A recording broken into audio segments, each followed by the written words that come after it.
మొదటి ప్రశ్నకి సమాధానం అవునండి. రెండో మూడో ప్రశ్నకి సమాధానం మెగా డిఎస్సి నోటిఫికేషన్ త్వరలో జారీ చేస్తా అధ్యక్ష. అధ్యక్ష, ప్రతిపక్ష పార్టీకి చెందిన నాయకులకి ఇక్కడ ఓపిక లేదు కనుక ఒక విషయం చాలా స్పష్టంగా చెప్పదలుచుకుని, ఎందుకంటే నిరుద్యోగ యువకులందరూ ఆశతో మమ్మల్ని చూస్తున్నారు. వాళ్ళందరికీ నేను సమాధానం చెప్పాల్సిన అవసరం ఉంది అధ్యక్ష. నిరుద్యోగం మీద ఆయన మాట్లాడుతున్నారు.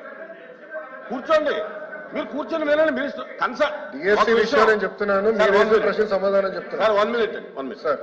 ఇప్పుడు మీరు ఏదైతే నిరుద్యోగుల గురించి అడుగుతున్నారో దాని మీద కన్సర్న్ మినిస్టర్ గారు మాట్లాడుతుంటే మీరు కూర్చొని వినాలి కదా. వినాలి కదా అన్నాను. ఇప్పుడు మీకు ఏం కావాలి? కాదండి, అదే విషయం చెప్తున్నారు.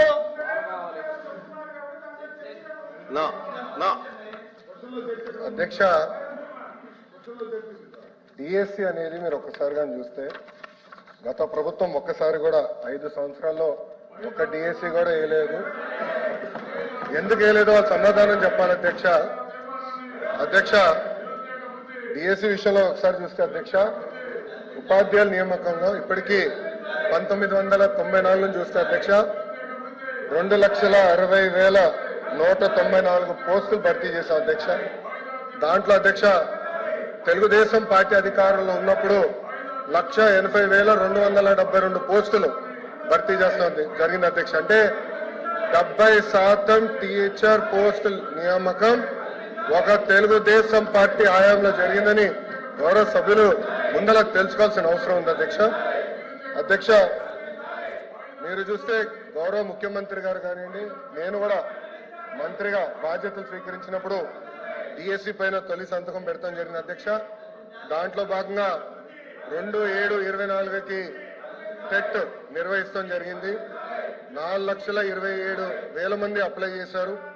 దాంట్లో 3,68,000 మంది అపియర్ అయ్యారు. 1,87,000 మంది క్వాలిఫై అయ్యారు అధ్యక్ష. అధ్యక్ష, మీరు చూస్తే 3/10/24 నుంచి 21/10/24 వరకు టెట్ కూడా పూర్తి చేస్తాం జరిగింది అధ్యక్ష. 1 man కమిషన్ రిపోర్ట్ త్వరలో రాబోతుందని మేము భావిస్తున్నాం అధ్యక్ష.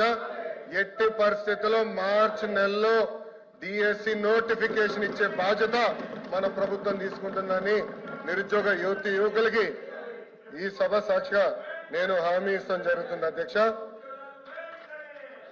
అధ్యక్ష, విచిత్రం ఏంటంటే నాకు వేసిన 2 ప్రశ్నలు ప్రతిపక్ష పార్టీలు, కానీ వాళ్ళు వేసిన ప్రశ్నల మీద చర్చించడానికి సిద్ధంగా లేకపోతే నిజంగానే చాలా చాలా బాధాకరం. ఇప్పుడన్నా వాస్తవాలు తెలుసుకోవాలని గౌరవ సభ్యుల్ని కోరుతున్నా అధ్యక్ష.